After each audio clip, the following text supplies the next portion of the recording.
Tony Banana Northern. Here we got a Motorcraft alternator. Original off this truck I just bought, 1987. And it's screwed. Have a listen.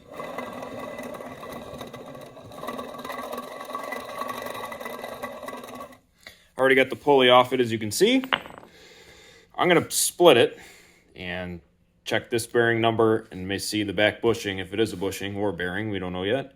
And I'm going to get the numbers off and replace the bearings rather than replace the alternator because the reman industry sucks. And I'd rather do it myself. It's an externally regulated alternator. So it's pretty basic. Rotor and a stator. And 2 bearings. So rather than getting a new one from O'Reilly's that'll last a year, I'll buy new bearings and keep the original. So we'll split it right now. Now when doing any work like this, anytime you take anything apart, it needs to be lined up correctly. Or it can be positioned in any which way or manner, depending on how the bolts are oriented. Mark it. Nice paint line, front and back. In case this gets erased by brake clean or whatever, ensure it'll go back the exact same way that it came apart.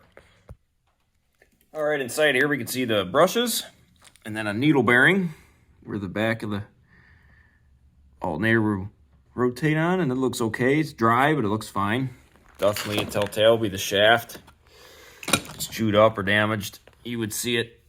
And if it was that case, then it'd be junk, but it's okay. The brushes seem okay, although they're very dry and a lot of dust came out of it. And then I even flip it over here, uncovered the hole that would be for the pin to hold the brushes down for installation. They had some silicone or some adhesive over it to prevent water getting in there, but you put a little rod through it and it'll push the brushes down, push the rod in, and that'll help you assemble it. Put it in and pull the rod back out, and the brushes will make contact with it, and everything will be fine. This bearing is definitely the bad one. The needle bearing we'll reuse. If I can get 2 hands on it. It's definitely the bad side. So we'll get that in the press. Push this out. Change that bearing. We have 3 bolts that hold it in. Get a number. Get it from a MasterCard. Lube the needle bearing with just stuff a bunch of grease in it. And it'll be good as new. No parts changing here.